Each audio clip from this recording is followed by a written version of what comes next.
come from a family of 10 brothers and sisters, man? Five.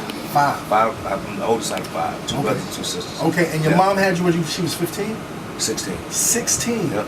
16. God bless her, yeah, man. For sure, man. Now, how she feel about your career right now? She feel great, man. Like, actually, I just finished this album on Sunday, and my mom, this is the first album, believe it or not, that my mom has ever even been in the studio and seen me in the booth recording. Out of all these years? Out of all these years. Right. And I didn't even dawn on me until she told me, she was like, I always get the music, and she'll stop by the studio, but I wouldn't. She wasn't beefing, though. She was like, it was just a matter of fact. No, just a matter of fact. Right. Like, I'd be in the studio all the time, and like, she'd come through, and I wouldn't be recording. Like, but the time she came in this album, she seen me in the booth, and she's tripping.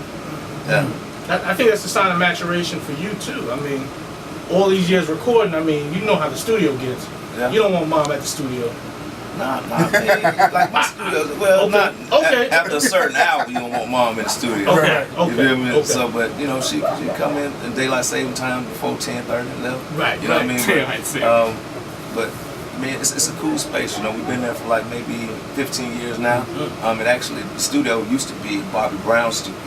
It was called Boss Town. It's the first studio we were recording in, so that's just how everything just kind of shaped up. It becomes like we own the space with like some of the most coolest vibes in the city. You know what I'm saying? It's not a lot of no pool tables, no fish tanks, no none of that. Just straight up music. It's the music. You know what I'm saying? We got a lounge, we got a bar in the back, got our own little club in the back of it, but it's about the music, you know.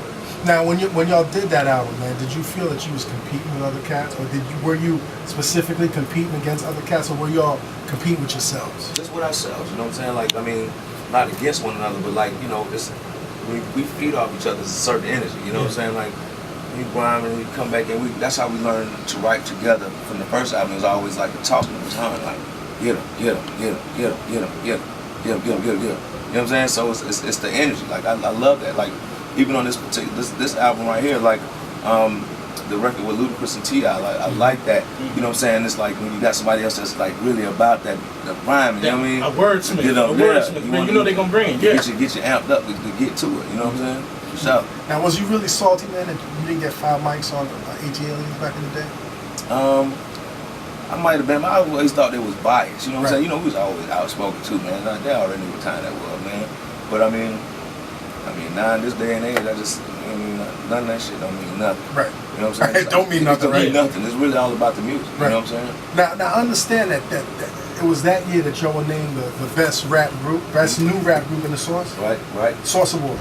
Source Awards. Now, how did that feel? Like, I mean, it's kind of biased, but you're still getting the recognition. I mean, it was cool, but they booed us. You know what I'm saying? They booed y'all. Oh yes. Yeah. Yeah. Check at the end of the song "Chunky" on the Kumna album. That's them real boos. Oh like, shit. Yeah. Salt Pepper. I think it was Salt Pepper. Somebody out there like the winners. They couldn't believe it.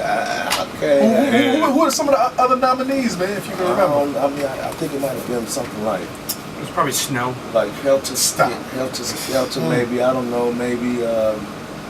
I don't know, man. I don't know if it was Black Moon or somebody else, but it was like all New York, and we was the only one on there. Right. And they ain't like that shit. Yeah, I mean, how's it feel now, years later, that New York is kind of off that bullshit? Like, New York now is so southern right now in terms of the sound. It's really cool, man. Like I just said, man, blow the barriers away and make good music. That's what it's all about. I mean, once we started coming back up here, then, you know, when we would visit New York, we'd go to the different boroughs we was down with my man Sincere.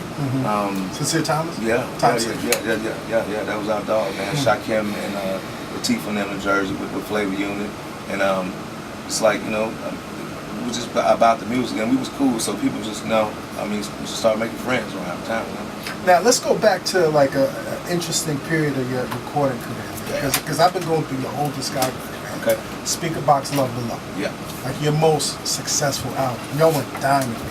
Yeah, man. As of today, as a matter of fact, like over 11 million records sold. I think it's like 15 million worldwide. Yeah. How was that process? Like, what was? I mean, and I know you really don't want to read, but what was going on that y'all are in the studio recording two, in a sense, separate albums on the same project? It was cool. Like I said, that's how the first solo experience for me.